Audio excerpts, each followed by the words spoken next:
উসমান হাদি ভাইয়ের রক্তের শপথ, ওদেরকে বাংলাদেশে এক ইঞ্চি জায়গা দেওয়া হবে না।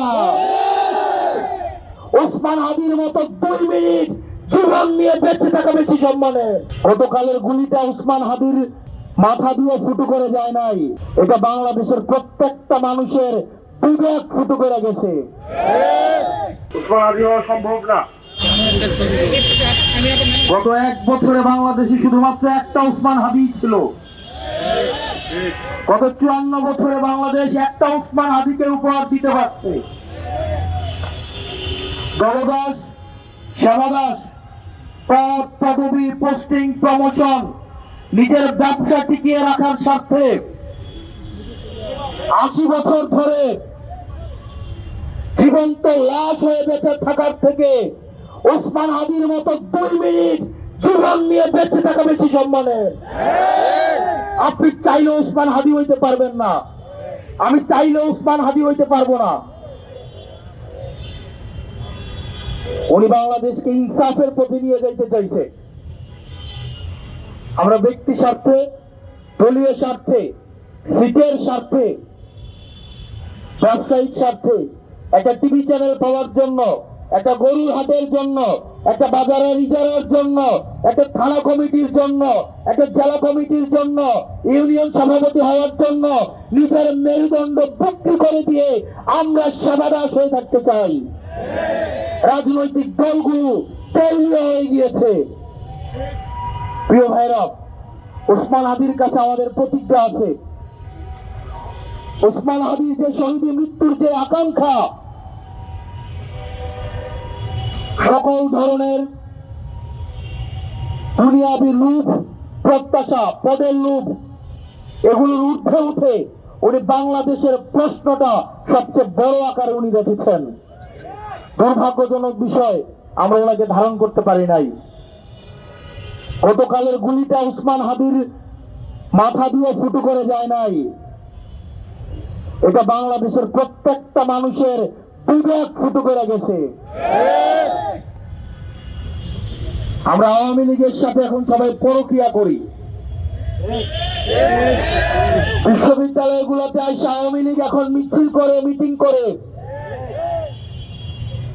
গত 17 বছর আওয়ামী লীগ সাবানিছে আওয়ামী লীগ নামে, এখন সে হয়েছে আওয়ামী লীগের শিক্ষক, টকশোর বুদ্ধিজীবী, সাংস্কৃতিক কর্মী, নাট্যকর্মী।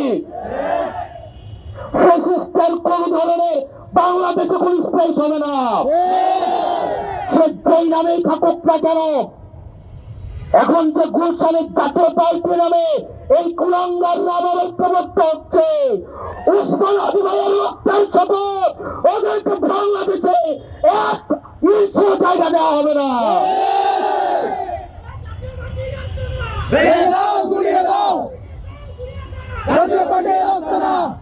আমার ভাই উসমান হাদির রক্তের শপথ, এই বাংলাদেশে দিল্লির এক্সটেনশন, ইন্ডিয়ার আধিপত্য এই বাংলাদেশে কোন ফর্মেই, কোন ব্যক্তির মাধ্যমে, কোন ইনস্টিটিউশনের মাধ্যমে, টকশিজীবীর মাধ্যমে, পেশাজীবীর মাধ্যমে এই বাংলাদেশে কোনদিনও আর ঢুকবে না। আমার সাথে ওনার পরশুদিন, ওনার সাথে গতকাল ঘটনাটা ঘটলো, এর আগের দিন দুপুরে 1টার দিকে ওনার সাথে আমার কথা হয়েছে। একটা মানুষ এই পুরো সময়টা দলের ঊর্ধ্বে উঠে, মতের ঊর্ধ্বে উঠে, পথের ঊর্ধ্বে উঠে বাংলাদেশটার জন্য একা একা বাতাসা মুড়ি নিয়ে নির্বাচনী প্রচারণায় নামছে। শত শত কোটি টাকা নিয়ে মানুষ নির্বাচনী প্রচারণায় নামে। গাড়ির বহর, লুকের বহর, গুন্ডার বহর, অস্ত্রের বহর, বুলেটের বহর।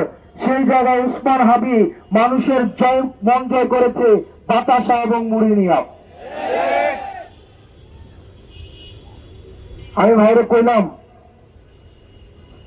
ভাই ওদের এস্টাবলিশমেন্ট আছে, কেন্দ্র দখল করার ক্যাপাসিটি আছে, সংগঠন আছে, আপনি একা পারবেন?